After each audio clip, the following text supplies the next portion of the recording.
Today we're doing something a little bit different. I'm explaining my pedal board and my guitar recording setup. I just moved to an apartment and I was realizing that I can't use my amps anymore. So I got to figure out something a little bit better. I don't like recordings directly into the computer. You know, that's never going to sound and feel like a real amp, but I'm going to make the best of it, I think. And hopefully in the future, I'll be able to upgrade and get a little bit closer to the sound that I'm looking for. This video is sponsored by Skillshare. Skillshare is an online learning community for creators with thousands of classes on art, design, music, and more. Skillshare has classes on pretty much every topic. Here's some recommended for me. I spent quite a bit of time watching the productivity classes, learning more about Todoist and creativity classes. I really like Andy J. Pizza's classes, Thomas Frank's classes. But also in the music category, there's tons of stuff. Charles Cornell's new course on Intro to Improvisation. You might know him from YouTube. Really excellent course. Click the link in the description for a free trial of Skillshare Premium. You get complete access to every single class on the site, and it helps support the channel. If you want to continue your Skillshare membership, it's only about $10 a month. Thank you to Skillshare for sponsoring this video. Let's start off with the guitar, which is a Fender Aerodyne Telecaster. I've had this for many years, probably 12 years or so. Got it for like 700 Canadian. Absolutely love the guitar. Upgraded it with Burns pots, but it's the stock pickups and tuners. But those are definitely things that I plan on upgrading at some point. Then at the opposite end of the signal chain, we've got my virtual guitar amp, Amplitube Jet City. I'm just using the same model as my real amp you saw back here. There's no stomp boxes here. I'm using the gate a little bit. And in the cab section, I've got the closed Modern 2, and I have the room mics turned down. And that brings us to the pedal board. This is a Pedal Train 2, pretty standard, comes in a carrying case, and it's a pretty good value. Bolted to that, we've got the Voodoo Labs Pedal Power 2. It has 8 jacks with adjustable voltage, sag controls, high voltage outputs, and a whole bunch of the power adapter things. So now let's go to the right side. The first pedal in the chain is a Ernie Ball volume pedal. This is the big size one, but I would actually really like to switch to the newer, smaller ones. I just got this, I think a trade for some audio work or something like that. Up next is the Polytune from TC Electronic. This is the mini version, the original mini version. I think they've come up with a bunch of new ones since then, but I love that how small it is, that it can tune polyphonically and all that. Next, we've got the TS7 Tubescreamer from Ibanez. All Tubescreamers pretty much sound the same. What I like about this one, it has the hot mode, which is just a boost. Up next, we have the ProCo RAT, which is just one of my favorite distortion pedals. The last distortion pedal I bought, I think, and is just, you know, I haven't really looked at anything else since then. Next is this really weird Electro-Harmonix 16-second digital delay. It's a looper. It can reverse the sound. It can do all sorts of weird things. On guitar, most of the time I'm using it as just a basic delay, basic kind of clean digital delay. It's sort of lo-fi, and it has a kind of interesting sweeping sort of chorusy effect. But it's really great for doing glitch effects. The way that this delay works, you can actually change the time without changing the pitch. If you mess around with some of these controls and adjust the speed in one mode, switch to the other mode, slow it down, flip it back to the other mode, and you can just keep dropping the pitch lower and lower and causing all kinds of crazy glitches and stuff. That sounds great. Up next, we've got the fantastic flashback delay from TC Electronic. This has several different modes of preset delay algorithms, plus the tone print mode, which lets you import sounds from a phone with their app, or there's also a desktop app that you can customize your perfect delay sound and then store it into the pedal. And that's what I've done. I think the first week that app came out, I designed a delay, stuck it on the pedal, and years have gone by and I haven't changed that. So my favorite modes on that are tape, analog, and my tone print mode. It's also a pretty good looper. Very basic, but pretty useful. Then there's the TC Electronic Hall of Fame. And I think TC Electronic has released several different versions of both of these pedals over the years, but I haven't really looked for other pedals for reverbs or delays in the years since I've owned these because they're just so excellent. Lots of different modes built in, a really cool spring and plate mode, the hall, the room, the ambient, the tile, they're all really nice. And again, I use the TonePrint software to create my own sound and store it into the Hall of Fame. Now, the last thing on the pedal board is that DI box. Currently, I have it at the end of the chain, but often I will have it first thing in the chain or right after the volume pedal. Sometimes I won't have the volume pedal on the board. I'll have it to the right. These pedals are what I keep on the board at all times, but then in the empty spaces, I have several other pedals, or I might swap out one of the distortions for another pedal, things like that. So I'll show you some of these other pedals. Boss Octave pedal. This is really cool before distortion for an octave fuzz effect. Electro-Harmonix Big Muff. This one I actually modded, so it's got kind of like a bit crushed, kind of circuit bent effect. Pretty cool, but takes up so much space. These knobs move a lot accidentally, so I don't like that. And I've also modified this with an actual power adapter. It used to be only battery powered. Electro-Harmonix Freeze. It just will hold any sound that you put into it, and it's a pretty cool effect. I hate this button. It really hurts your foot to step on it if you don't have shoes on. And most of the time I'm in my house, I'm playing socked feet or barefoot, and it just digs in horribly. And then this is another weird old pedal, the FX90 from DoD. Analog delay. I've had this for probably 20 years. Man, it's just such a great, really dark delay. So at the end of the pedal board, it's running from the DI box into my audio interface and then into Reaper. And so this is what it sounds like with all the pedals bypassed.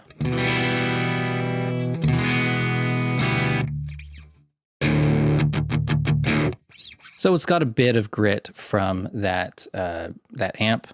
So let's switch on the reverb.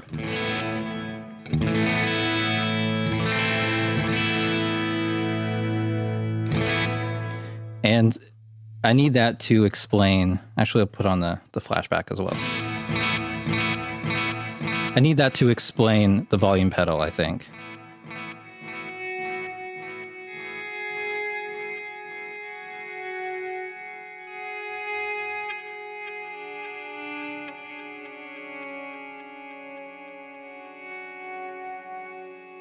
So it's just a great way of fading into ambient sounds.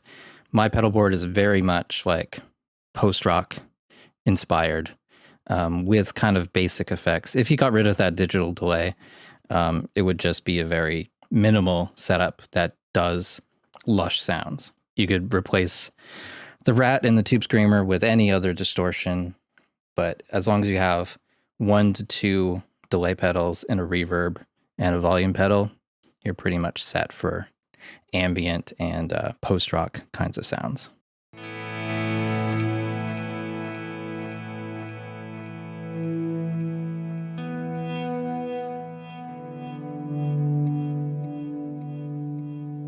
So let's go into the first distortion pedal, the Tubescreamer. And I always go back and forth on this, like what my favorite setting is.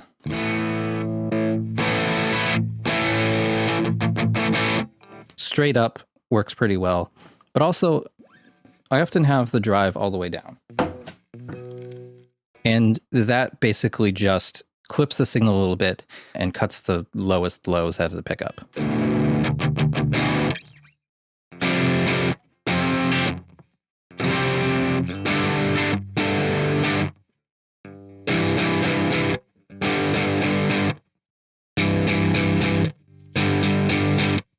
And then here's the hot mode.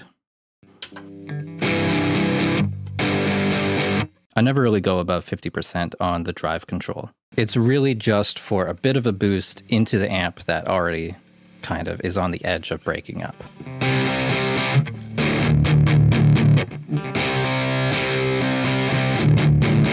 All right, and the Rat pedal.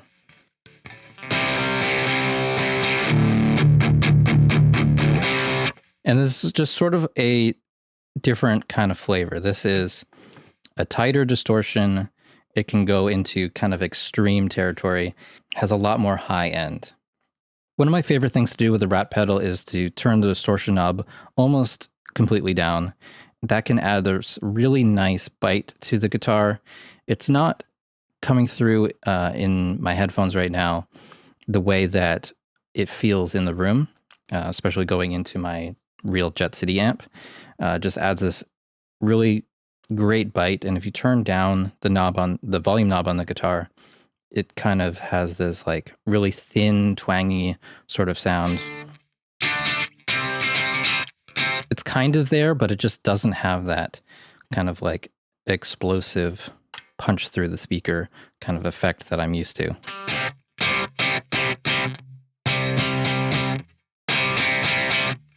It adds a bright edge to the guitar, and if your amp is cranked, it just sounds explosive.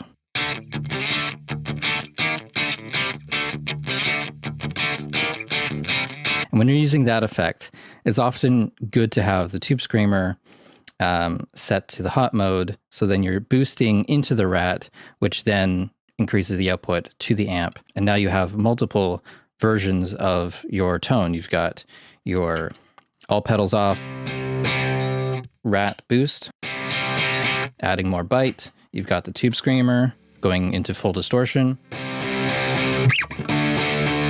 And you've got the Rat plus the Tubescreamer, which is more of a solo effect. Just got to make sure that that volume boost is correct.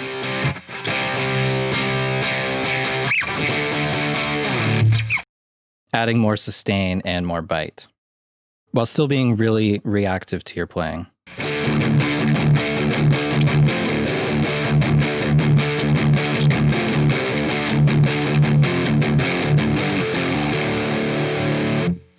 All right, so here is the 16-second digital delay.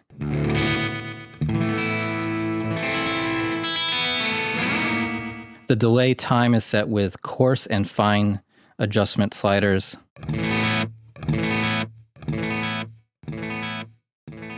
I have this on the short delay mode. There's also a constant looping and a single loop mode. I never really wrapped my head around using those, so I pretty much just keep it on the short delay mode. I have to actually get out of my chair to explain this in more detail.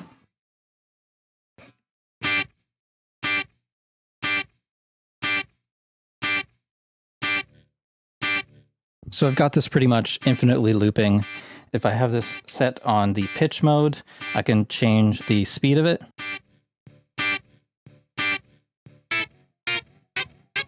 And it's kind of resampled itself because the feedback slider is up.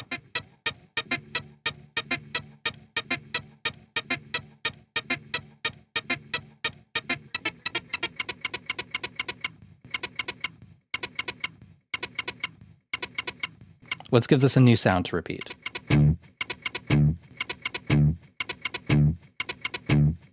And let's switch it to the time mode.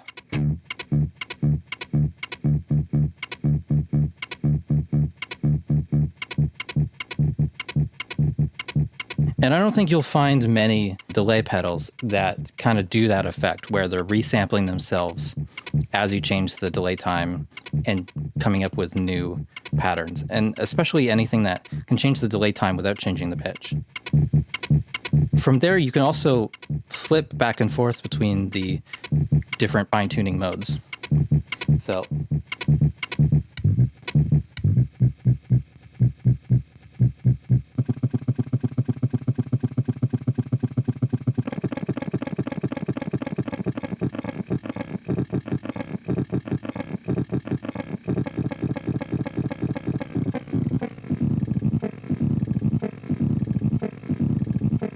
I've used the time mode to speed up the sound, flipped it back to pitch, and then slowed it down so that it's dropped in pitch.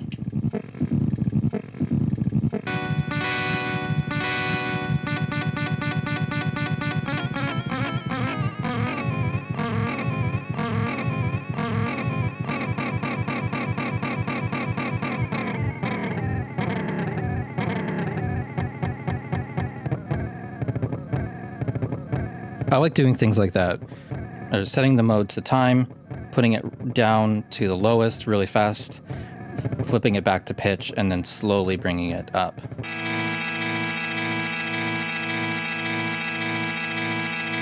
And that brings us to the sweep control.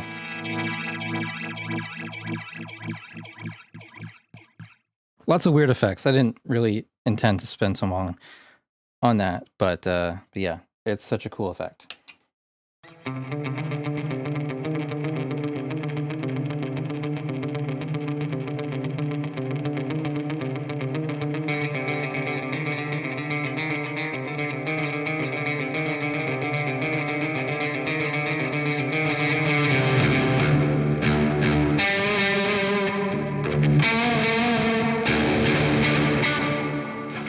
So let's briefly talk about silent recording with a real amp. So I've got this low wattage Jet City amp. It's a real tube amp. It is supposed to be connected to a speaker cabinet or else into a load box. And so this THD Hotplate, which is a very old version, I'm sure newer ones sound better than this one, but it does allow you to set it to load for a silent output that is safe for the amp. Various switches to affect the tone, and various outputs on the back. So input from amp, line out level, and then different speaker outputs. This takes all the power from the amp, runs it through a fan, and there's also like a light bulb in here, and that safely gets you a line level output. It's got a huge heatsink on the top because it gets hot. Unfortunately, all my attempts to actually record that way, they just sound terrible. It sounds way better to use a virtual amp. And yesterday I was set up to record like this, to do this video, and I just got so discouraged because it sounded worse than the software. So yeah, I think at some point I'm gonna have to get a new load box. A lot of things have come out in recent years to make recording from real amps into software much easier, but I'm definitely not an expert on that, and I haven't tried anything other than this one. So if you have a recommendation of something that's affordable and works really well, doesn't kind of kill the sound of the amp, then please let me know in the comments. So that's it for my guitar recording setup for right now anyways. I'm sure it'll change again in the future, but for now, I think this is pretty good. It combines my analog gear and my guitar pedals along with a little bit of digital stuff that gets me something like what I'm used to going through a real amp. I hope this has been helpful or interesting in any way. Thank you so much for watching. Please subscribe to the channel if you haven't already. Follow me on Facebook and Twitter. Support the Reaper blog through Patreon, and visit reaperblog.net for a lot more tutorials.